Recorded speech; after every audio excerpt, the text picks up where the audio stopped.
In this chapter, we will analyze the tab Group Right Management. The information in this folder is useful in managing the rights of publication, distribution, and use of the assets.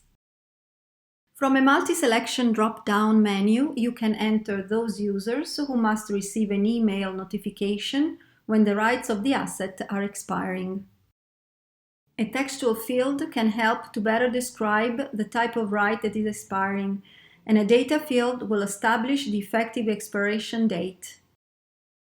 The two fields can be repeated several times in the case the same asset has different expiring dates in different areas.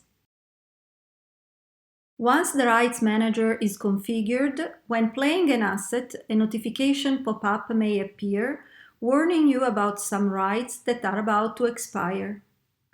The number of notification days is established by the system administrators or media power engineers through the administration panel. However, the notification pop-up does not prevent the use of the asset.